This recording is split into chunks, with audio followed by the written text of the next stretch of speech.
Chapter 1.7.5 Resource Management for Pods and Containers. When setting up a pod in Kubernetes, you can define the requested resources for each container, such as CPU and memory. The kube scheduler uses this information to determine where to place the pod. Additionally, setting resource limits ensures that a container does not exceed a specified limit, with the kubelet enforcing these limits and reserving at least the requested amount of resources for each container. Requests and limits. In Kubernetes, a container can use more resources than its initial request if the node it's running on has enough available.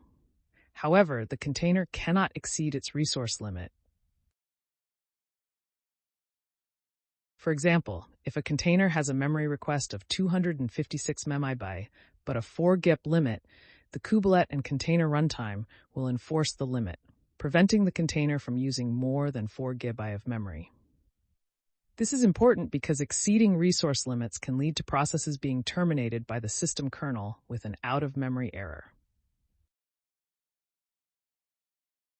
Enforcement of limits can be either reactive or proactive, with different runtimes implementing restrictions in various ways. If a limit is specified without a request, Kubernetes will use the limit as the requested value for the resource if no default request has been applied. Resource types.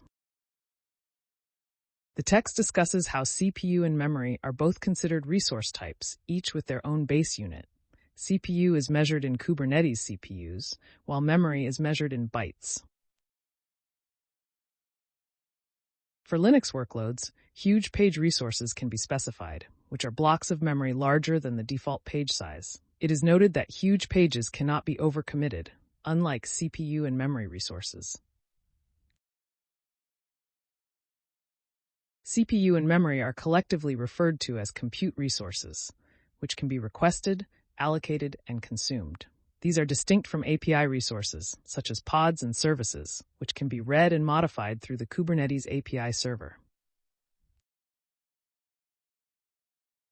Resource requests and limits of pod and container. In container configuration, you can set resource limits and requests such as CPU, memory, and huge page size. While these limits and requests are specified on a per-container basis, it is important to consider the overall resource requests and limits for a pod. The total resource request or limit for a specific resource in a pod is calculated as the sum of the individual container's requests or limits for that resource type. Resource units in Kubernetes. The text discusses CPU and memory resource units in Kubernetes. CPU resource units are measured in CPU units, with one CPU unit equaling one physical or virtual core. Fractional requests are allowed, with 0.1 being equivalent to 100 meters or 100 milliPU. CPU resources are always specified as an absolute amount, not a relative amount, ensuring consistency across different machine types. Kubernetes does not allow CPU resource quantities finer than 1 meter or 0.001 CPU, recommending the use of milli-CPU form for values less than 1. On the other hand, memory resource units are measured in bytes, with suffixes like E, P, T, G, M, K, or their power of 2 equivalents used to express quantities. It is essential to pay attention to the suffix case when requesting memory to avoid confusion, such as 400 meters being interpreted as 0.4 bytes instead of the intended 400 megabytes or megabytes. Overall, understanding and correctly specifying CPU and memory resource units in Kubernetes are crucial for efficient resource management and allocation. Container resources example. The pod contains 2 containers, each with a request for 0.25 CPU and 64 MB of memory, as well as a limit of 0.5 CPU and 128 MB of memory. Overall, the pod has a request of 0.5 CPU and 128 MB of memory, and a limit of 1 CPU and 256 MB of memory. How pods with resource requests are scheduled. When creating a pod in Kubernetes, the scheduler assigns a node for it to run on based on the node's capacity for CPU and memory resources. The scheduler ensures that the total resource requests for scheduled containers on a node do not exceed its capacity, even if actual resource usage is low. This prevents resource shortages on nodes during peak usage times. How Kubernetes applies resource requests and limits. The kubelet passes memory and CPU requests and limits to the container runtime when starting a container. The CPU limit sets a ceiling on CPU usage, with the kernel enforcing it during scheduling intervals. The memory request is used during pod scheduling, while the memory limit restricts memory allocation. Exceeding memory limits can trigger the out-of-memory subsystem, possibly leading to container restarts. The kubelet tracks memory use for memory-backed volumes like empty-dir. If a container exceeds its memory request and the node runs out of memory, the pod might be evicted. There are considerations for using memory-backed empty-dir volumes, as not setting size limits could lead to memory consumption issues. Container runtimes do not terminate pods for excessive CPU usage, but troubleshooting may be required if a container cannot be scheduled or is killed due to resource limits. Resource usage can be monitored through the kubelet status and the metrics API.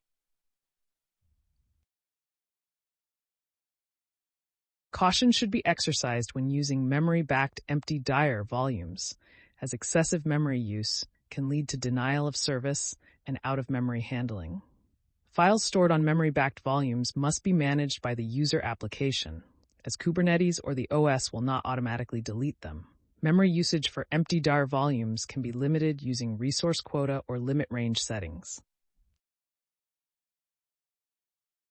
Cluster administrators can enforce size limits for empty-dir volumes in new pods using policies like validation admission policy. Memory-backed empty-dir volumes offer high performance, but can impact pod or node operation if not carefully managed due to the limited and costly nature of memory. Local ephemeral storage. Kubernetes v1.25 introduced local ephemeral storage for nodes, which is used for scratch space, caching, and logs. Admins can set resource quotas for ephemeral storage, and users can specify limits in the pod spec. Kubernetes supports two configurations for local ephemeral storage, single file system and two file systems. The kubelet can measure storage use for local ephemeral storage, but only tracks TMPFS empty-dir volumes as container memory use. Users can set requests and limits for ephemeral storage in pod specs, and the scheduler ensures that resource requests do not exceed node capacity. If a pod exceeds its storage limit, the kubelet triggers eviction. In v1.31, project quotas are introduced for monitoring storage use at the operating system level. Project quotas are faster and more accurate than directory scanning and require pods to be in a user namespace. Users can enable project quotas by configuring the kubelet and ensuring the file system supports project quotas. Extended resources. Extended resources allow cluster operators to advertise and users to consume non-Kubernetes built-in resources within the Kubernetes cluster. There are three types of extended resources: node-level extended resources, device plugin managed resources, and cluster-level extended resources. To use node-level extended resources, the cluster operator must advertise the resource by submitting a patch HTTP request to the API server. The status.capacity for a node is updated to include the new resource, and the status.allocatable field is updated asynchronously by the kubelet. The scheduler considers the node's status-to-allocatable value when evaluating pod fitness, which may cause a short delay before scheduling a pod that requests the new resource. Device plugin managed resources can also be advertised on each node using the device plugin. Cluster-level extended resources not tied to nodes are managed by scheduler extenders in the scheduler configuration. Users can consume extended resources in pod specs along with CPU and memory. The API server restricts extended resource quantities to whole numbers, and they replace opaque integer resources. To consume an extended resource in a pod, users include the resource name in the spec.containers resources.limits map in the container spec. Extended resources cannot be overcommitted, so the request and limit for an extended resource in a container spec must be equal. A pod is scheduled only if all resource requests, including CPU, memory, and extended resources, can be satisfied. If a resource request cannot be met, the pod remains in the pending state until the resources become available. Overall, extended resources provide a way for cluster operators to expand resource offerings within a Kubernetes cluster and for users to efficiently consume those resources in their pods.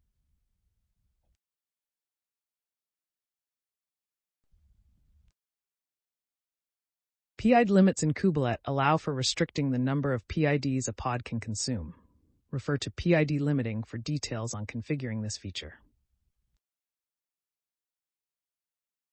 Troubleshooting. The text discusses issues related to pods within a Kubernetes cluster, specifically focusing on scenarios where pods are pending with a failed scheduling event message. This situation occurs when the scheduler is unable to find a node where a pod can fit, resulting in the pod remaining unscheduled until a suitable place is found. Various factors can contribute to this, such as insufficient CPU or memory resources on available nodes. To address this issue, several steps can be taken, including adding more nodes to the cluster, terminating unneeded pods to make room for pending pods, and ensuring that the pod is not larger than the capacity of all nodes.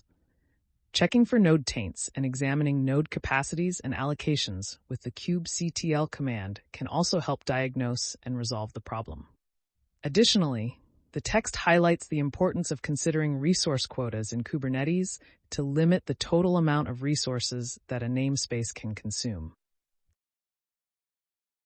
Resource quotas can help prevent one team from using an excessive amount of resources that could negatively impact other teams within the cluster. Furthermore, the text mentions the possibility of containers being terminated due to resource starvation.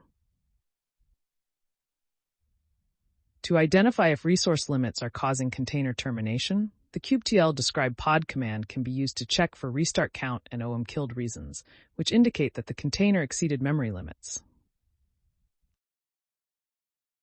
In such cases, inspecting the application code for memory leaks and potentially adjusting memory limits for the container are recommended steps to address the issue.